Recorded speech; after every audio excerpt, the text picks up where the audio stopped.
This is the story of Little Red Riding Hood. Once upon a time, in the middle of a thick forest, stood a small cottage, the home of a pretty little girl known to everyone as Little Red Riding Hood. One day, her mummy waved her goodbye at the garden gate, saying, "Grandma is ill. Take her this basket of cakes, but be very careful. Keep to the path through the wood and don't ever stop. That way you will come to no harm." Little Red Riding Hood kissed her mother and ran off. "Don't worry," she said. "I'll run all the way to Grandma's house without stopping." Full of good intentions, the little girl made her way through the wood, but she was soon to forget her mother's wise words. "What lovely strawberries, and so red." Laying her basket on the ground, Little Red Riding Hood bent over the strawberry plants. "They're nice and ripe, and so big. Yummy, delicious. Just another one. And one more. This is the last. Well, this one. The red fruit peeped invitingly through the leaves in the grassy glade, and Little Red Riding Hood ran back and forth, popping strawberries into her mouth. Suddenly she remembered her mother, her promise, Grandma, and the basket, and hurried back towards the path. Well, the basket was still in the grass, and humming to herself, Little Red Riding Hood walked on. The wood became thicker and thicker. Suddenly a yellow butterfly fluttered down through the trees. Little Red Riding Hood started to chase the butterfly. I'll catch you, she called. Suddenly she saw some large daisies in the grass. "Oh, how sweet," she exclaimed, and thinking of Grandma, she picked a large bunch of flowers. In the meantime, two wicked eyes were spying on her from behind a tree. A strange rustling in the woods made Little Red Riding Hood's heart pump, pump. Now, quite afraid, she said to herself, "I must find the path and run away from here." At last she reached the path again, but her heart leapt into her mouth at the sound of a gruff voice which said, "Where are you going, my pretty girl? All alone in the woods?" "I'm taking Grandma some cakes. She lives at the end of the path," said Little Red Riding Hood in a faint voice. When he heard this, the wolf, for it was the big bad wolf himself, politely asked, "Does Grandma live by herself?" "Oh, yes," replied Little Red Riding Hood. "And she never opens the door to strangers." "Goodbye. Perhaps we'll meet again," replied the wolf.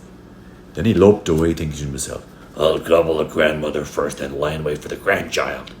At last the cottage came in sight. Knock, knock. The wolf rapped on the door. "Who's there?" cried Grandma from her bed. "It's me, Little Red Riding Hood. I brought you some cakes because you're ill," replied the wolf, trying hard to hide his gruff voice. "Lift the latch and come in," said Grandma, unaware of anything amiss, till a horrible shadow appeared on the wall. Poor Grandma, for when in one bound the wolf leapt across the room and in a single mouthful swallowed the old lady. Soon after, Little Red Riding Hood tapped on the door. "Grandma, can I come in?" she called. Now the wolf had put on the old lady's shawl and cap and slipped into the bed. Trying to imitate Grandma's quavering little voice, he replied, "Open the latch and come in." "What a deep voice you have," said the little girl in surprise. "The better to greet you with," said the wolf. "Goodness, what big eyes you have."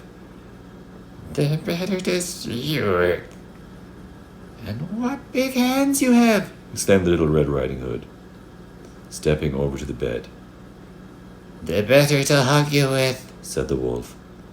"What a big mouth you have," The little girl murmured in a weak voice. "The better to eat you with," growled the wolf, and jumping out of bed, he swallowed her up too. Then with a fat, full tummy, he fell fast asleep.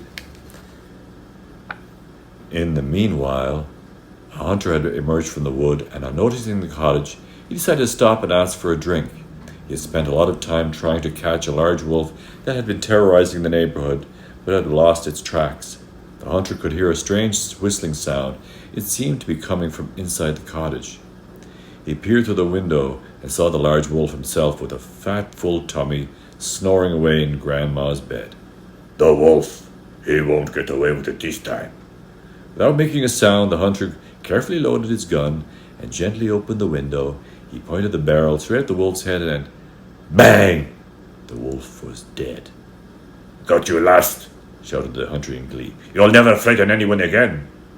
He cut open the wolf's stomach, and to his amazement, out popped Grandma Little Red Riding Hood, safe and unharmed.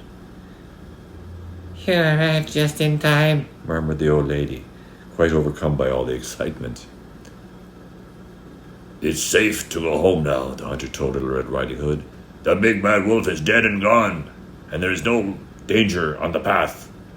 Still scared, the little girl hugged her grandmother. Oh, what a dreadful fright. Much later, as dusk was falling, Little Red Riding Hood's mother arrived, all out of breath, worried because her little girl had not come home. And when she saw Little Red Riding Hood safe and sound, she burst into tears of joy. After thanking the hunter again, Little Red Riding Hood and her mother set off towards the wood.